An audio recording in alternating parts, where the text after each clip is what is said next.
La question donc, que j'aimerais vous poser aujourd'hui, en ce début d'année, quelle est la décision la plus importante que tu aies prise au cours de ces 10 dernières années? Et si tu ne l'avais pas prise, comment serait ta vie aujourd'hui? Je me suis moi-même prêtée au jeu. Je vais partir mon avion, mais embêtez pas. Qu'est-ce que vous me faites On a là? l'habitude de faire ça, c'est pour ça. Qu'est-ce que vous me faites? La dame, elle me parle comme si j'étais un petit bébé. On a l'habitude de faire ça, comme si j'étais un bébé. Voilà, j'ai l'autorisation d'annuler le vol. D'accord.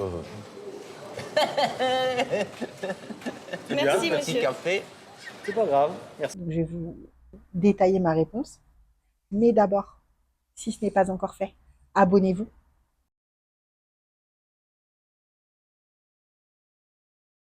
Donc c'est simple, pour moi, la décision la plus importante que j'ai prise ces 10 dernières années, c'était de me mettre au sport. De là, on découlait plein de changements dans ma vie qui ne seraient jamais arrivés, je pense, si je ne m'étais pas bougé les fesses. Parce que c'est vrai, derrière, je fais souvent, je fais beaucoup de parallèles entre le sport et la vie.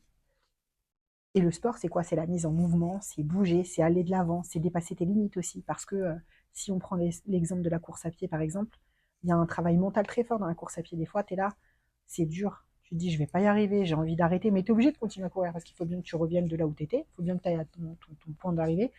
Y aller à pied, c'est encore plus long. Si tu sais que si tu t'arrêtes, ça va être encore plus dur de reprendre, donc tu y vas. Et puis parfois, tu dis, c'est trop dur, mais tu y vas, t'avances, t'avances. Pareil avec la musculation. Tu as un poids sur le dos, tu as 50 kilos sur le dos et tu vas te pousser pour faire une dernière petite répétition, aller une autre.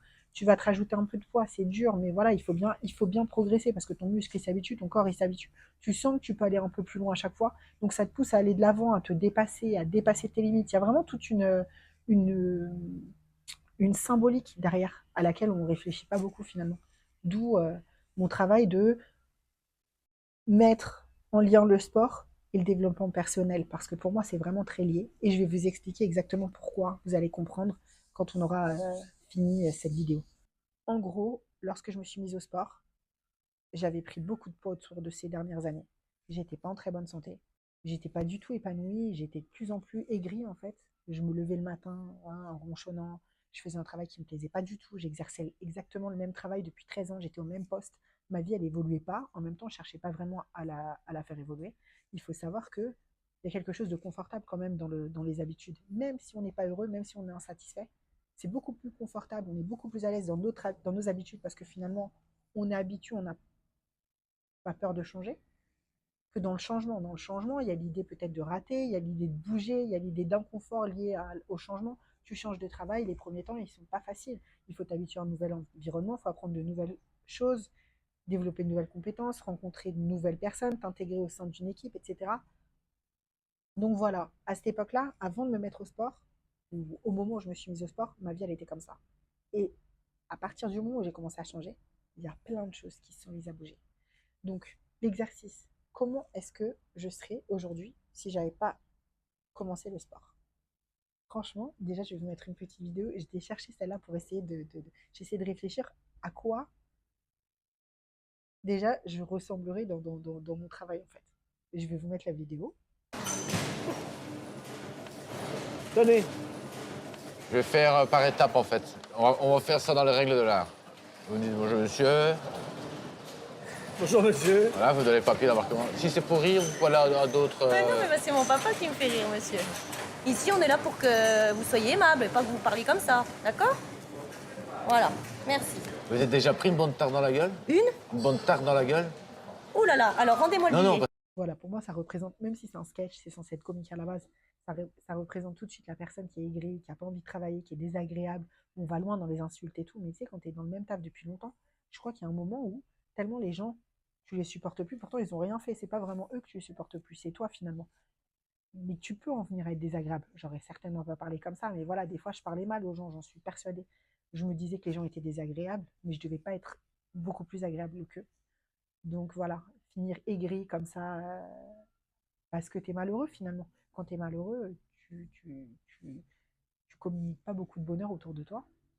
Et la deuxième chose, c'est que je pense que je ferai forcément un poids encore plus imposant aujourd'hui que celui que je faisais quand j'ai commencé le sport. Je me suis amusée à faire un petit montage pour me donner une idée de ce à quoi j'aurais pu ressembler.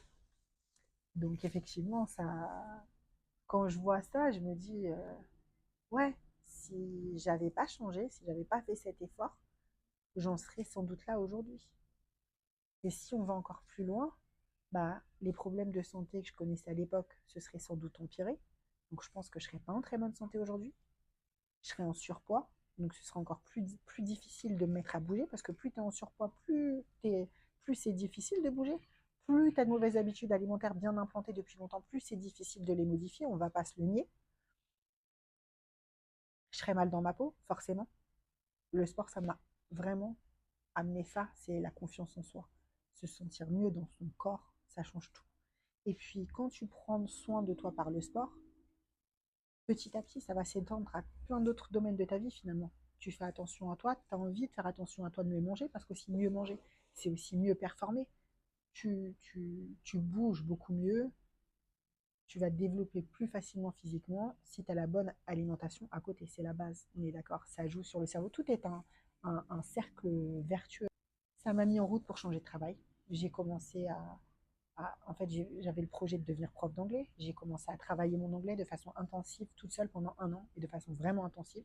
J'ai eu mon CAPES du premier coup. Et tout ça, je ne l'aurais jamais fait si j'étais restée dans mon taf, si j'étais restée dans ma petite routine.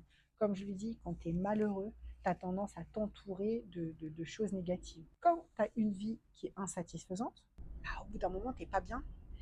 Tu as besoin de stimulation. On a tous besoin de plaisir. Donc, vers quoi tu te tournes? Vers la nourriture, le sucre, l'alcool, peut-être fumer, je ne sais pas, mais j'aurai quelque chose. Donc, c'est vraiment l'image, j'en suis persuadée, hein, si je me fais vraiment l'image de comment serait ma vie si je n'avais pas commencé le sport, c'est ça. Pour moi, le sport, ça m'a sauvée. Vraiment, ça m'a sauvée de moi-même, en fait. Sauvée de mes mauvaises habitudes, sauvée de la position mentale dans laquelle j'étais, sauvée de mon enfermement, de mon repli sur moi. Ça m'a aidé à aller de l'avant.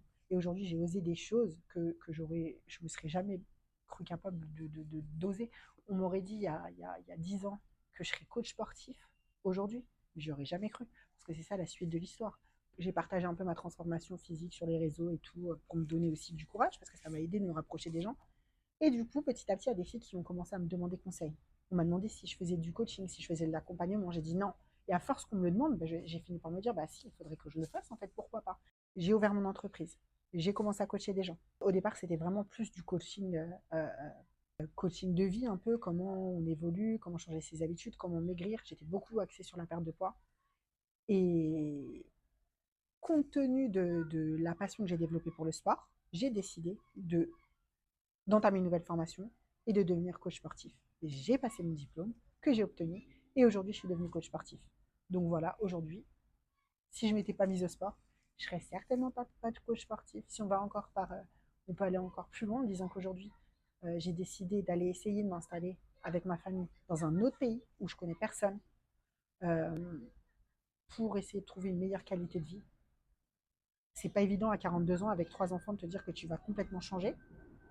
Et encore une fois, si j'avais pas commencé le sport, je ne pense pas que j'aurais tenté cette expérience aujourd'hui. Parce que comme je le disais au début de la vidéo, le sport c'est aussi ce qui t'apprend à te dépasser, à dépasser tes limites, à prendre confiance en toi et ta réussite. En comprenant aussi que plus tu te donnes, plus tu fais d'efforts, plus ça va devenir facile, plus tu vas progresser. Et cette symbolique, après, tu peux te la transférer dans la vie de tous les jours. Je vous amène du coup à vous poser la même question à votre tour. Demandez-vous quelle est déjà la décision la plus importante que vous ayez prise au cours de ces dernières années? Et si vous ne l'aviez pas prise, quelle serait votre vie aujourd'hui? À l'inverse, si vous avez l'impression justement que votre vie, elle ne bouge pas trop, que vous vous sentez un petit peu coincé, si vous vous sentez un petit peu dans cette perdu, dans cette léthargie, cet immobilisme, vous vous sentez un peu bloqué, vous aimeriez changer des choses, vous sentez que vous n'êtes pas vraiment heureuse, vous n'êtes pas bien, mais vous ne savez pas comment faire, posez-vous la question, qu'est-ce que j'aurais pu prendre comme décision? Où est-ce que j'en serais aujourd'hui si j'avais pris cette décision?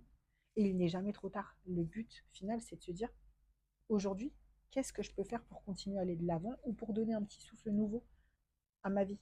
Et si vous ne faites pas de sport, vraiment, mettez-vous au sport. On a tendance à commencer, surtout nous les... Non, pas, j'allais dire surtout nous les femmes, mais je pense que c'est un peu tout le monde. Commencer ou s'y remettre si on s'est arrêté depuis longtemps juste pour perdre du poids, alors que c'est bien plus que ça. C'est redonner du mouvement à ta vie, redonner du sens à ta vie. J'ai aussi perdu mon papa il y a peu, et je pense que si vraiment j'avais pas eu le sport, j'aurais sombré. J'ai appris que mon papa était malade. Il est parti en un mois. Un mois pendant lequel il a décliné à une vitesse phénoménale. C'est quand même choquant de vivre un truc comme ça. Mon père, il était assez jeune, en bonne santé, drôle, voilà. En un mois, il a disparu. Et je pense vraiment que si j'avais pas eu le sport, j'aurais complètement sombré. Le sport, c'est ce qui m'a aidé à garder un rythme, à garder de bonnes habitudes, à continuer à bouger, à pas me laisser aller. Le sport, c'est aussi le meilleur remède contre la dépression. C'est aussi puissant ses effets sont aussi puissants que des antidépresseurs. Donc vraiment, pour moi, ça m'a apporté et ça continue encore à m'apporter aujourd'hui. C'est un truc auquel tu peux te raccrocher tout le temps.